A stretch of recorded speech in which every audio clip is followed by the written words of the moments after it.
서울 이태원 클럽에서 시작된 코로나 집단 감염이 이젠 그 중심을 노래방으로 옮겨 퍼져나갈 조짐을 보이고 있습니다. 홍대 주점에서 일어난 집단 감염도 결국은 이태원과 관련된 걸로 조사됐는데 노래방이 그 연결고리였습니다. 홍대 주점을 찾았던 확진자가 앞서 이태원을 갔던 관악구 감염자와 같은 노래방에 머문 건데요. 두 사람은 서로 모르는 사이인데 불과 3분 간격을 두고 같은 방에서 노래를 불렀다고 합니다. 그리고 이 관악구 확진자와 접촉한 다른 확진자는 도봉구 노래방에 들른 뒤 여기서 또 2명을 추가로 감염시켰습니다. 특히 도봉구 노래방에선 환풍기를 통해 침방울이 퍼졌을 가능성도 제기돼 논란이 되고 있는데요. 첫 소식 박영우 기자입니다. 서울 관악구에 있는 동전 노래 연습장입니다. 좁은 공간 안에 노래 연습실이 다닥다닥 붙어 있습니다. 소독도 다 하고요. 일본에서 나와서 확인해서 CCTV 보고 확인해서요.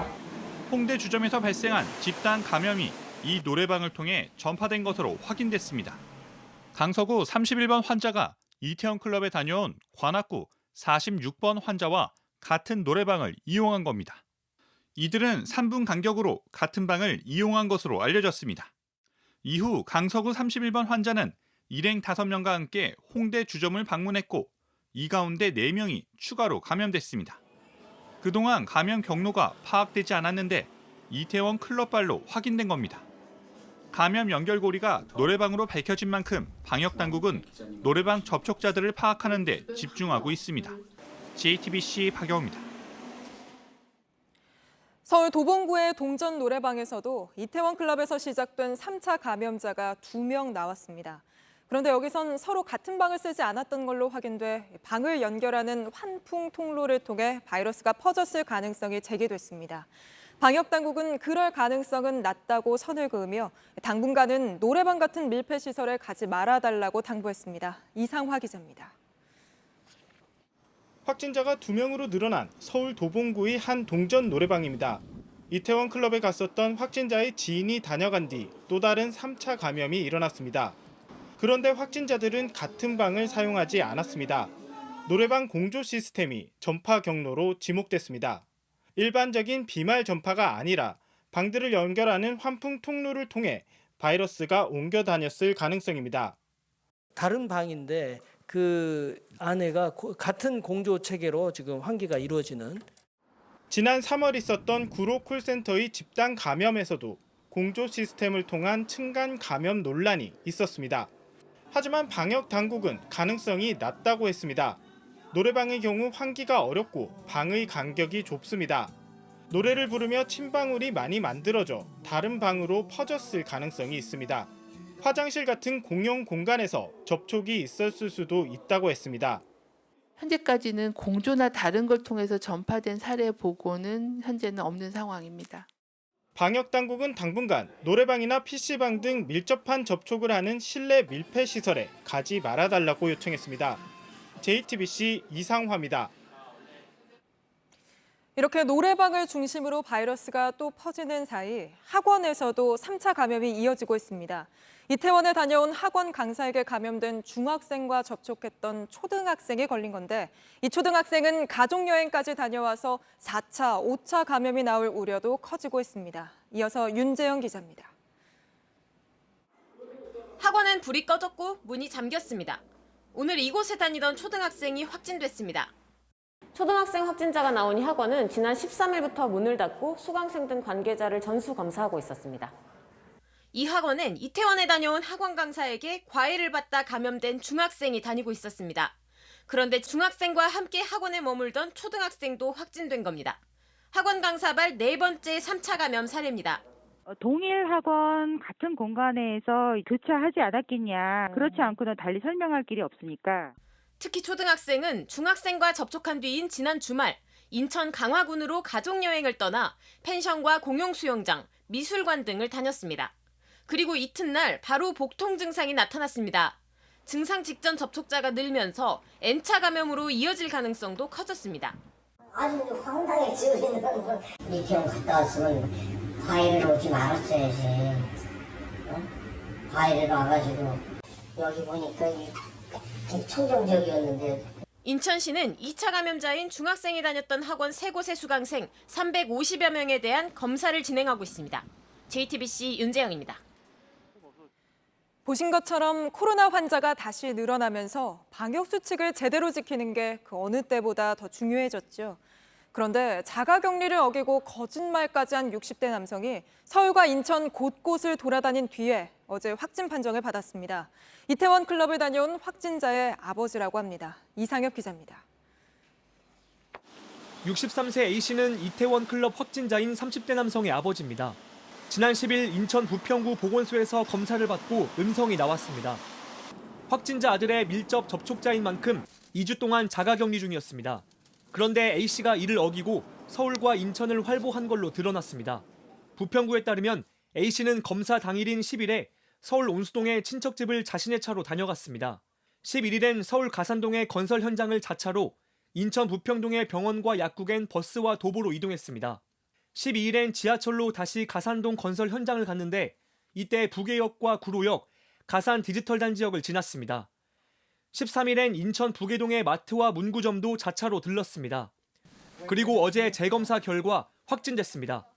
사흘 전쯤부터 발열 증상이 있었지만 아랑곳하지 않고 돌아다녔습니다. 보건당국은 A씨가 모든 동선에서 마스크를 썼다고 밝혔습니다. 자가격리 관리 앱을 설치하지 않은 A씨는 구청이 전화로 위치를 물을 때마다 거짓말도 했습니다. 하루에 3번 전화하는데요. 2번은 정해진 시간에 하고 1번은 불시에 하고 있습니다. 전부 다 집에 있다라고 대답을 하신 겁니다. 인천시는 A씨를 감염병 예방법 위반 혐의로 고발할지 검토 중입니다. JTBC 이상엽입니다. 클럽이나 주점에서 더 이상의 확진자가 나오지 않아야 할 텐데요. 이번엔 주말을 앞둔 홍대 거리로 가보겠습니다. 서울시는 오늘부터 유흥업소를 집중 점검하겠다고 예고하기도 했습니다. 자, 배양진 기자, 지금 비가 좀 오고 있는 것 같은데요. 분위기는 좀 어떻습니까?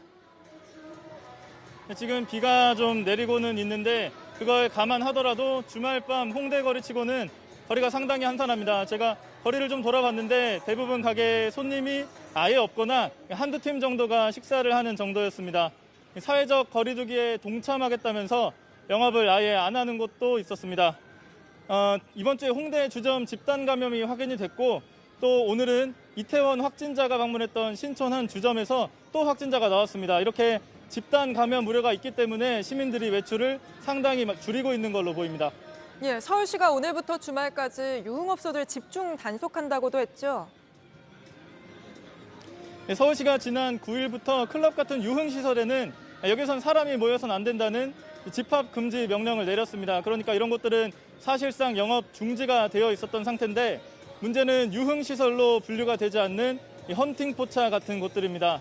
이 안에서는 유흥시설처럼 손님들이 합석을 하면서 많은 접촉이 일어나지만 지금까지는 단속 대상이 아니었습니다.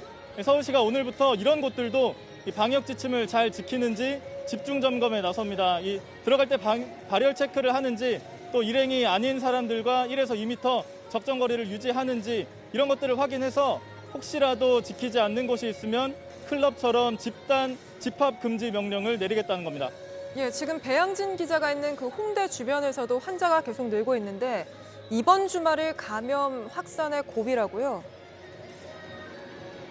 네, 다음 주 수요일에는 고등학교 3학년들이 학교에 갈 예정입니다.